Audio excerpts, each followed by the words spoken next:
ఒకటి కేసు వేయబోతున్నాను దీనిపైన అంటున్నారు. తర్వాత ఈ రాహుల్ గాంధీతో మాట్లాడి ఇక్కడ ఆంధ్రప్రదేశ్ సీఎంతో కూడా మాట్లాడించి రీపోస్ట్ మార్టంకి డిమాండ్ చేస్తానంటున్నారు. ఎక్కడి వరకు వచ్చింది ఇది? అదే లెటర్ అండి. ఇది ఆల్రెడీ ఎస్పీ గారి దగ్గరికి, కలెక్టర్ దగ్గరికి పంపించాను. ఓకే. రాహుల్ గాంధీతో మాట్లాడారా? రాహుల్ గాంధీతో మాట్లాడాల్సిన సమయంలోనే మాట్లాడతాను. దీన్ని బేస్గా చూసుకుని కేసు ఫైల్ చేస్తాను. కోర్టు డైరెక్షన్స్తోనే మళ్ళీ చేయిస్తాను. సరిగ్గా చేయమని చెప్పి డైరెక్షన్స్ ఇప్పిస్తాను. న్యాయంగా చేసేటట్టు అన్నీ జరుగుతాయండి. నేను చెప్పిన ప్రతి మాట జరిపిస్తాను. నేనేమి నేను చెప్పిన దాంట్లో ఎక్కడా కూడా నేను నా మాటలు కట్టుబడి ఉన్నాను ఫ్రమ్ ది బిగినింగ్ నుంచి. సరైన ఆధారాలతో ప్రూఫ్ చేసి ఇది యాక్సిడెంట్ అని చూపించండి. ఎందుకు ఈ డ్రామాలు ఇవన్నీ మీడియాలకి రిలీజ్ చేయడం, పోస్ట్ మార్టం రిపోర్ట్ ఇవ్వకపోవడం, ఇవన్నీ ఎందుకు ఈ డ్రామాలు? పోలీసులు, ప్రభుత్వం ఇంత తాత్సరం చేయడం ఎందుకు? ఎంక్వెస్ట్ ఎంతసేపు రాస్తారండి? ఆ సాయంత్రం 7:30కు మొదలెట్టిన ఎంక్వెస్ట్ నెక్స్ట్ డే 2:30 వరకు రాస్తూనే ఉన్నారు. ఎంక్వెస్ట్లో ఎవరు ఉండాలండి? కుటుంబ సభ్యులు ఉండాలి. వాళ్ళు బామ్మర్దులను ఎవరో వస్తే వాళ్ళు కూర్చోబెట్టి ఎంక్వెస్ట్ పూర్తి చేస్తారు. ఎంక్వెస్ట్ ఏదన్నా 3 గంటలు రాస్తారు, 4 గంటలు రాస్తారు. 8:30 గంటలు, 9 గంటలు ఎంక్వెస్ట్ రాశారు. 3:30కి 2:30, 3ంటికి పోస్ట్ మార్టం రూమ్లోకి డాక్టర్స్ వెళ్ళారు. 5ంటికల్లా వచ్చేసారు. 5:30 కల్లా అక్కడి నుంచి వెళ్ళిపోవాలి. నేను అక్కడ లేకపోతే బాడీని తీసుకెళ్ళగలరా పోలీసులు ఆ రోజున? నేను అలా ఆ సముదాయాన్ని అంతటిని సంజాయించి నేను పంపించాలి రాళ్ళు కుటుంబ సభ్యులు ఇచ్చేస్తున్నారని చెప్పి ప్రతి వాళ్ళ దగ్గరికి వెళ్ళి నమస్కారం పెడితే వాళ్ళందరినీ బయట వ్యాన్ ఎదురుగుండా పరిగెడుతూ, నేను ఒక ఎంపీ అయ్యిండి పరిగెడుతూ ఎవరిని దగ్గర రానివ్వకుండా నేను తీసుకుని వెళ్ళి రోడ్డు మీద వదిలిపెట్టి వచ్చానండి. అదే ప్రామిస్ చేశాను. బాధ్యత గల పౌరుడినండి నేను. హర్ష కుమార్ గారు, మీరు చెప్తున్నట్లు పోలీసులు కానీ ఇచ్చిన ఏదైతే ఇంక్వెస్ట్ కావచ్చు, లేకపోతే పోస్ట్ మార్టం రిపోర్ట్లో నిజంగా వాళ్ళు ఏదైతే చెప్తున్నారో, అంటే ఆయన మద్యం కొనుగోలు చేసినట్టు, దాన్ని సేవించినట్టు కానీ ఏమైనా ఆధారాలు ఉంటే హర్ష కుమారు దీనికి అంతటికి ఇప్పుడు చేస్తున్న తీవ్రమైన ఆరోపణలకి ఏం సమాధానం చెప్తారు? అసలు ఆరోపణ కానీ ఆ రిపోర్ట్లో అలా రావడం కానీ ఎట్టి పరిస్థితుల్లో ఎవరు ఒప్పుకుంటారు? అంటే ఒప్పుకోరు. అంటే పోస్ట్ మార్టం రిపోర్టు బయటకు వచ్చిన తర్వాత కూడా ఒప్పుకోరు. ఎలా ఒప్పుకుంటాను? అంటే అది కూడా మరి దాన్ని ఎలా సవాల్ చేస్తారు? మీకు మీకు మీకు ఒకటి అర్థం అవ్వట్లేదు గణేష్ గారు. చెప్పండి. మందు తాగిన పోస్ట్ మార్టం మొదలెట్టిన అరగంటకు తెలిసిపోద్ది. వెంటనే డాక్టర్లు చెప్తారు, రిపోర్ట్ ఇవ్వకపోతే ఇంటాక్సికేటెడ్ అని చెప్తారు. ఏ పోస్ట్ మార్టం అయినా సరే మీరు ఎంక్వైరీ చేసుకోండి. మీరు ఏ పోస్ట్ మార్టం అయినా ఇది ఇంటాక్సికేటెడ్. పోస్ట్ మార్టం రిపోర్ట్ రావాల్సిన లేదు, ప్రిలిమినరీ రిపోర్ట్ కూడా రావాల్సిన లేదు. దానికి ముందుగానే చెప్తారు. అది చెప్పకుండా 3 రోజులు అయిన తర్వాత ఈ వీడియోలన్నీ రిలీజ్ చేసి మందు బాడీలో ఉందని చెప్తే ఎవడు నమ్ముతాడు? ఓకే. అంటే వచ్చిన తర్వాత నిజంగా అలాగొస్తే పోస్ట్ మార్టం రిపోర్ట్లో పోస్ట్ మార్టం రిపోర్ట్నే నేను నమ్మట్లేదని చెప్తున్నాను కదా. అందుకనే కదా రీపోస్ట్ మార్టంకి నేను వెళ్తానని ఆల్రెడీ చెప్తున్నాను. నేను అంటే డాక్టర్లు ఇచ్చిన పోస్ట్ మార్టం రిపోర్ట్ నమ్మట్లేదనే కదా నేను చెప్తున్నాను. మరి అప్పుడు ఎవరు చేయాలి? డాక్టర్లు కాకపోతే, మీ రీపోస్ట్ మార్టం కూడా డాక్టర్లు కాకపోతే ఎవరు చేయాలి? ఏ దేశంలో చేయాలి?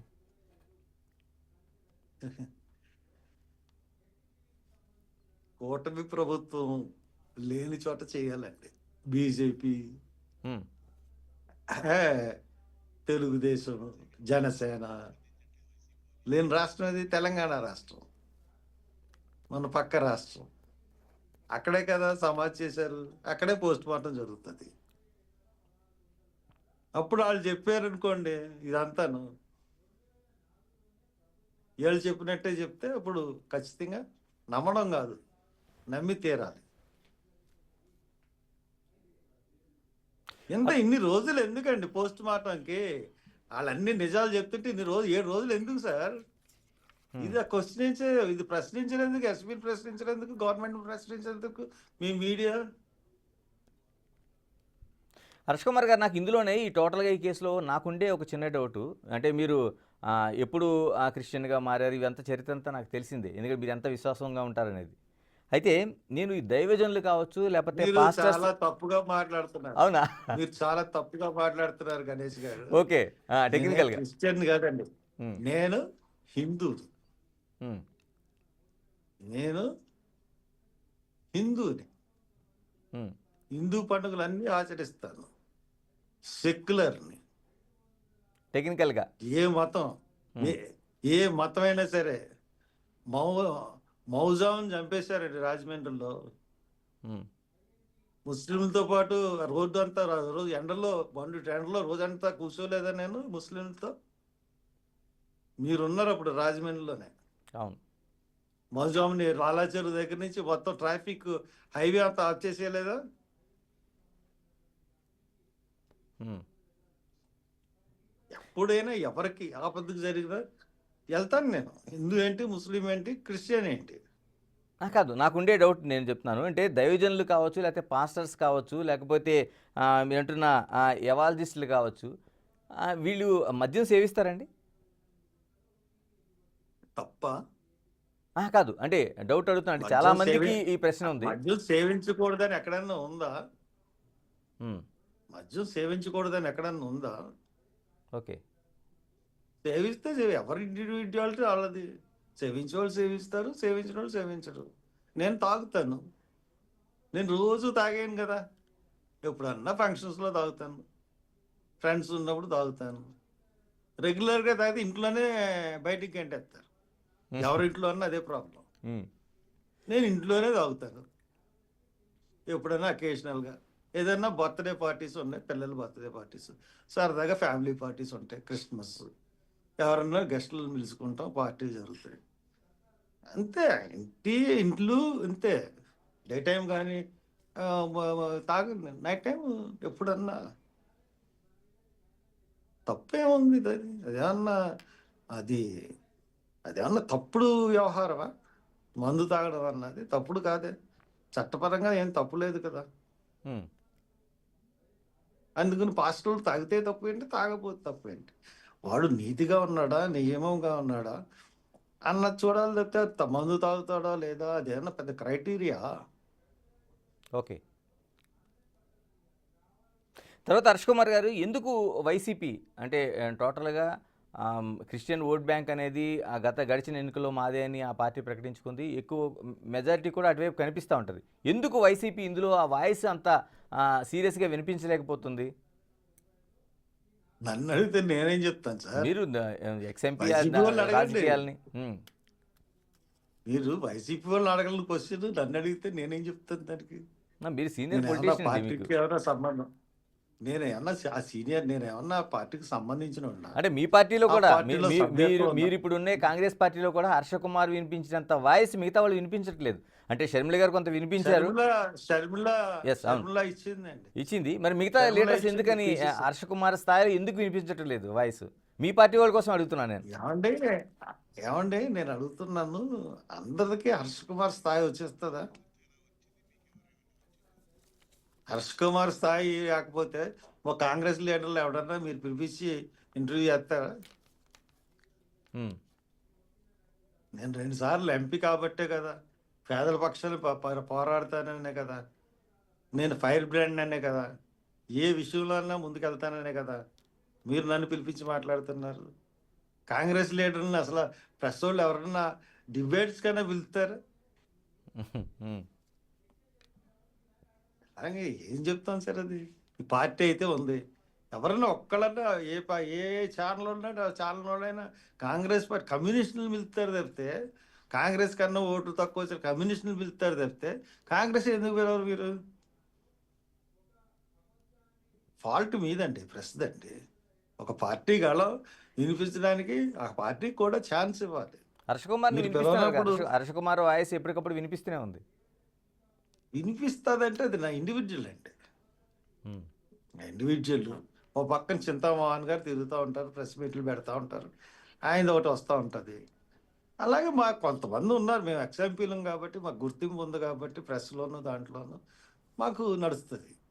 అంతేగాని తక్కువ వాళ్ళు పెద్ద ఎక్కువ రారు కదా.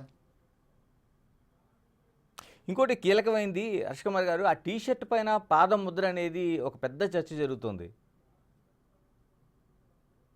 అది ఎలాగన్నా జరగచ్చు. ఉమ్, ఇప్పుడు బాడీ లేపినప్పుడు ఎవడన్నా అక్కడ తొక్కేయచ్చు. టీ షర్ట్ మీద పాదం ముద్ర అన్న దానికన్నా టీ షర్ట్ లోన దెబ్బలు ఇంపార్టెంట్. ఓకే.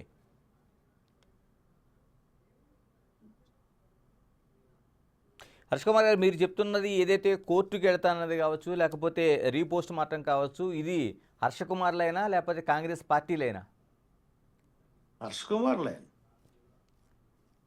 కుమార్ ఏ పోరాటం కూడా ఎవరిని పర్మిషన్ తీసుకోడండి. ఉమ్, ఏ పోరాటం సీఎం మీద, రాజశేఖర రెడ్డి మీద పోరాటం చేసినా కాంగ్రెస్ పార్టీ అధిష్టానం అనుమతి తీసుకుని నేను వర్గీకరణకు వ్యతిరేకంగా వెళ్ళలేదు. లక్షల మందితో మీటింగ్ పెట్టినా పర్మిషన్ తీసుకోలేదు. That is my stand. మీకు తెలియదు కాదు అన్ని, మీ అన్నీ తెలిసి అడుగుతున్నారు. హర్ష కుమార్ గారు, ఎక్కడి వరకు వెళ్ళబోతుంది మీ పోరాటం? ఇప్పుడు ఈ పోస్ట్ మార్టం రేపు ఇప్పుడు రావచ్చు, లేకపోతే మిగతా న్యాయం జరిగే వరకు వెళ్తుందండి. న్యాయం జరిగే వరకు వెళ్తుంది నా పోరాటం. అంటే కుటుంబ సభ్యులు వచ్చినా రాకపోయినా? కుటుంబ సభ్యులతో దాంట్లో కుటుంబ సభ్యులతో లేదు. As a citizen, as a elder of the, ఒక సీనియర్ సిటిజన్గా, ఒక ఎల్డర్గా నేను అడిగే రైట్ నాకు ఉంది. హర్ష కుమార్ గారు, అంటే చాలా వరకు అనుమానాస్పద మరణాలు కావచ్చు, రోడ్డు యాక్సిడెంట్స్ కావచ్చు, ఇలాంటి ప్రబతుకులు కావచ్చు, చాలా యాక్సిడెంట్స్ జరిగినాయి. ఒక్క హర్ష కుమారు ఈ కేసులో మాత్రమే, అంటే పాస్టర్ ప్రవీణ్ పగడాలకు మాత్రం ఇంత స్ట్రాంగ్గా తీసుకోవడానికి ఏమైనా కారణం ఏమైనా ఉందా? ఇంకేం కేసులు ఇంత సెన్సేషన్ చాలా వరకు మన పేపర్లు చూస్తుంటే మనకి ఇది జరిగే ముందే ఇద్దరు పాస్టర్లు రోడ్డు ప్రమాదంలో చనిపోయినట్లుగా మనకి వార్తలు వచ్చినాయి. తర్వాత అనేక, అంటే నాట్ ఓన్లీ పాస్టర్, మిగతా కూడా అనేక అనుమానాస్పద మరణాలు మనకు కనిపిస్తూ ఉంటాయి. మీరుండే తూర్పుగోదావరి కావచ్చు, లేకపోతే ఉమ్మడి తూర్పుగోదావరి జిల్లా కావచ్చు, మీకు తెలిసిన వాళ్ళు కావచ్చు, చాలా జరుగుతూ ఉంటాయి. అది జరిగిన తర్వాత ఇంతమంది జనం ఎవరికన్నా వచ్చారా? ఓకే. ఎవరికన్నా సెన్సేషన్ అయిందా? వాళ్ళు ఎవరికన్నా తెలుసా? 50 మంది అన్న వచ్చారా ఎవరికన్నా? ఇతని గురించి ఎందుకు విత్ ఇన్ అవర్స్లోనే చాలా మంది పోగొడి అచ్చా జస్టిస్ నేను వచ్చేటడికి వీ వాంట్ జస్టిస్, హత్య చేసి చంపేశారు మా పాస్టర్ అన్ని వేలాది మంది 1 గంటన్నరకే రోడ్డు ఎక్కారు. దాని తర్వాత అతని గురించి నేను ఎంక్వైరీ చేసుకున్నాను. నా గూగుల్లో కొట్టుకున్నాను, నా ఫేస్బుక్లో చూసుకున్నాను, అతని వీడియోలు చూశాను. 1 గంటల నుంచి రాత్రి 6-5 వరకు అతని వీడియోలే చూస్తూ ఉన్నాను నేను. ఓకే. అతన్ని అప్పుడు డెఫినెట్గా ప్రభుత్వమే వెనకుంది దీని వెనకాలని అనిపించింది. అందుకనే ఆ వీడియో నాకు చూపించారు పోలీసులు. పోలీసులు చూపిస్తే నేను ఇది నమ్మట్లేదు, ఇది యాక్సిడెంట్ అని నేను నమ్మనని వాళ్ళు చూపించిన వెంటనే రిజెక్ట్ చేశాను. First video out police station లో ఇలాగ వెళ్ళిందండి, దుమ్ములేసింది అండి అని చెప్తున్నారు. పెట్రోల్ బంక్ ఆపోజిట్ లో వచ్చింది. అవునండి. అదే చెప్పాను, ఇది నేను నమ్మను. నేను ఇలా దుమ్ము వచ్చిందండి అని చాలా కన్విన్సింగ్ లేదు. నన్ను సాటిస్ఫై చేయలేరు డిఎస్పీ గారు, అడిషనల్ ఎస్పీ గారు. ఐఎమ్ టోటల్లీ డిఫర్ అవుతున్నాను మీతో. యాక్సిడెంట్ అనడానికి ఏది మీ దగ్గర లేదు. మీరు కన్విన్స్ చేయడానికి ప్రయత్నిస్తున్నాం. మనం అంత కన్విన్స్ చేయాల్సిన అవసరం మీకు ఏంటి? హర్ష కుమార్ గారు, అంటే ఇప్పుడు రిలీజ్ చేసిన పోలీసు వీడియోలు ఏవైతే ఉన్నాయో వాటిపైన అనుమానాలు ఉన్నాయంటున్నారు. దాన్ని ఏమైనా క్రాస్ చెక్ చేయాలా, లేకపోతే ఫోరెన్సిక్ లాంటి చోటకి ఏమైనా పంపించాలని ఏమైనా డిమాండ్ ఉందా మీది? ఏమండి, ఇప్పుడు ఒక 30 సెకండ్ల వీడియో దాంట్లో ఇది రికార్డ్ అవుతుందండి. ఇలాగ వెళ్ళిపోయి దాంట్లో ఒక 6 సెకండ్, అది ఒక 30 సెకండ్లు ఏదో, లేకపోతే 10 సెకండ్లు ఎంత అవుతుంది. ఆ కెమెరా అక్కడ పడిన చోట అలాగే ఆ వీడియోని ఒక 10 నిమిషాలు ఎందుకు చూపించలేకపోయారు? అంతకు ముందు ఓ